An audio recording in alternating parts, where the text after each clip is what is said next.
गुरु प्यारी साध संगत जी, आप सभी को प्यार भरी राधा स्वामी जी। गुरु प्यारी साध संगत जी, बाबा जी कहते हैं जब आप सत्संग आओ तो अपने बच्चों को उंगली पकड़कर उन्हें भी साथ लेकर आओ, बाकी मुझ पर छोड़ दो। वैसे ही एक सत्संगी परिवार था, उनकी एक बेटी थी। माता पिता जब सत्संग और सेवा करने जाते थे तो अपनी बेटी को भी अपने साथ सत्संग घर में लेकर जाते थे और लड़की बच्चों वाले सत्संग पंडाल में सेवा करती थी और बाबा जी के प्यारे प्यारे शब्द भी बोलती थी। जो बच्चा बचपन से ही सतगुरु से जुड़ जाए, सत्संग से जुड़ जाए, तो गुरु उसके तन मन में बस जाते हैं। कुछ समय बाद वह लड़की बड़ी हो गई और गुरु घर में वह भाग भाग कर सेवा करती थी। सभी उसे गुरु की बेटी, बाबा जी की बेटी कहकर पुकारते थे। जब वह जवान हो गई तो उसके माता पिता को भी उसकी शादी की चिंता होने लगी। वह सोचते थे कि काश हमें कोई राधा स्वामी परिवार ही मिल जाए। अपनी बेटी के लिए उन्होंने कई बुजुर्ग सेवादारों से भी कहा कि आपकी बेटी जवान हो गई है, कोई अच्छा सा सत्संगी परिवार बता देना। पर प्यारे बाबा जी को तो कुछ और ही मंजूर था। बाबा जी कहते हैं, मेरी सभी बेटियां सत्संगी परिवार में जाएंगी तो मेरी बेटियां गैर सत्संगी को सत्संगी कैसे बनाएंगी। हमें उन्हें भी सत्संग से जोड़ना है और उस परिवार को भी सत्संगी बनाना है। कुछ समय बाद उस लड़की के लिए एक रिश्ता आया। शहर के एक नामी सेठ का लड़का था। उसने उस लड़की को एक बार कहीं शादी पर देखा था तो वह लड़का अपने माता पिता से बोला, मैंने तो इसी लड़की से ही शादी करनी है। और अपने माता पिता को उनके घर रिश्ते के लिए भेज दिया। उनकी शहर में एक अच्छी पहचान थी, एक अमीर परिवार था। लड़का भी देखने में अच्छा पढ़ा लिखा था। वह उनको मना नहीं कर सके। लड़की से पूछकर वह रिश्ते के लिए राजी हो गए। बाबा जी की दया से कुछ समय बाद उन दोनों की शादी हो गई। कुछ दिन तो घूमने फिरने में निकल गए। फिर जो दौर शुरू हुआ वह इस प्रकार था। लड़की राधा स्वामी परिवार से थी और लड़के वाले खाते पीते थे। यह सब देखकर लड़की बहुत हैरान हो गई कि क्या मम्मी पापा ने यह सब पहले पता नहीं किया था कि लड़का खाता पीता है। लड़की ने अपने पर्स में से बाबा जी की एक छोटी सी फोटो रखी हुई थी।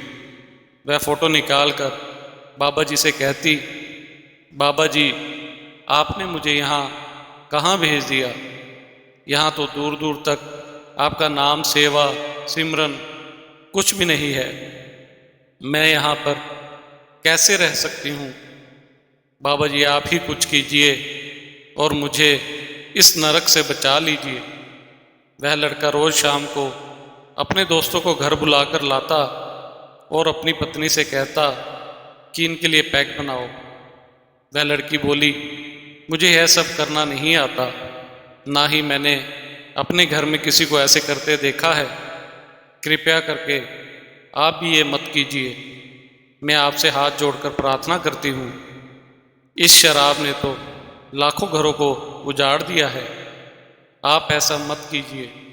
लेकिन वह अपने दोस्तों के सामने उसे मारने पीटने लगा और गंदी गंदी गालियाँ देता था।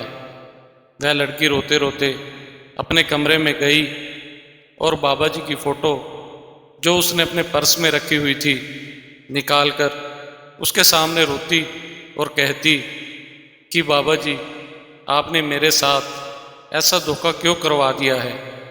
रात को वह रोते रोते सो गई और बाबा जी ने उसे सपने में आकर कहा, घबरा नहीं बेटा, सब ठीक हो जाएगा।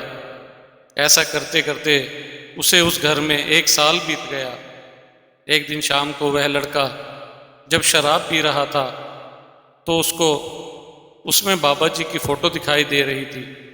वह बोला, मुझे इस गिलास में एक सरदार दिख रहा है। उसने दूसरे गिलास में शराब डाली तो उसे उसमें भी वही सरदार की फ़ोटो दिखने लगी। जैसे ही वह गिलास को मुंह से लगाए तो बाबा जी उसे गिलास में दिखाई देते।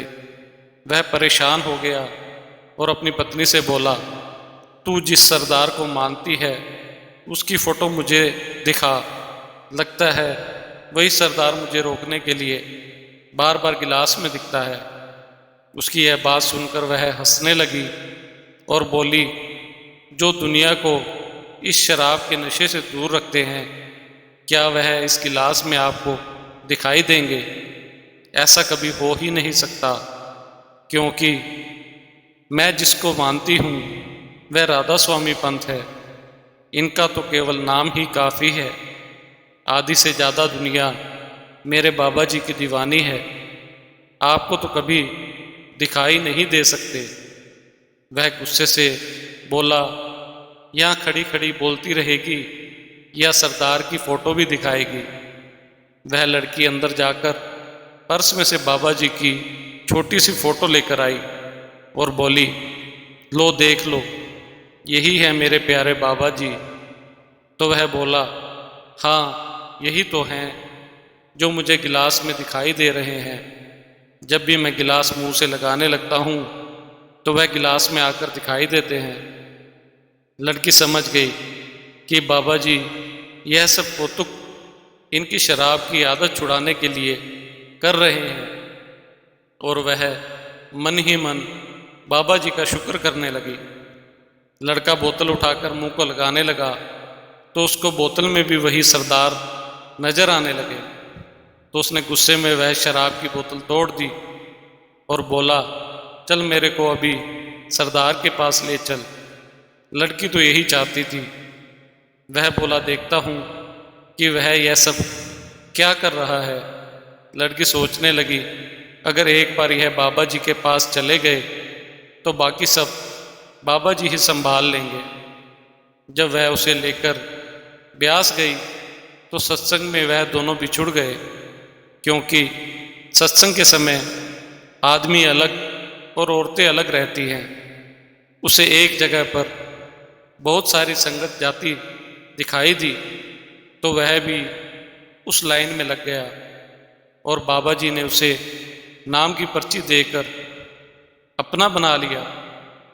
सत्संग के बाद जब वह गाड़ी के पास मिले, वह पर्ची दिखाने लगा, देखो मेरे को यह क्या मिला है। तो वह लड़की बोली, यह तो नामदान की पर्ची है। मैं भी उसी नाम की पर्ची की लाइन में लगी हुई थी। मुझे भी नाम की पर्ची मिल गई है। अगले दिन शनिवार था।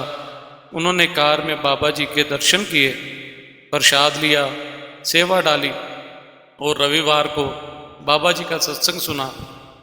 और 2 दिन के बाद दोनों नाम लेकर घर वापस आ गए। बाबा जी जिसको अपने चरणों में लगाना चाहते हैं तो किसी न किसी बहाने लगा लेते हैं। बाबा जी ने ब्यास बुलाकर उस लड़के की शराब की आदत छुड़ा दी और उन दोनों को नामदान देकर माला माल कर दिया। वह लड़की और लड़का दोनों घर वापस आए और दोनों हर रविवार को सत्संग में भी जाने लगे और सेवा भी करने लगे। बाबा जी ने कैसे उस लड़की की जिंदगी बदल दी। वह दोनों भजन सिमरन करने लगे और बाबा जी का बार बार शुक्र करने लगे। इसी के साथ इजाज़त चाहते हैं। मिलते हैं अगली साखी में राधा स्वामी जी।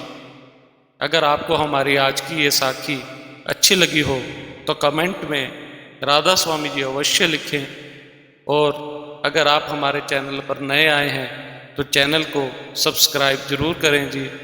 राधा स्वामी जी।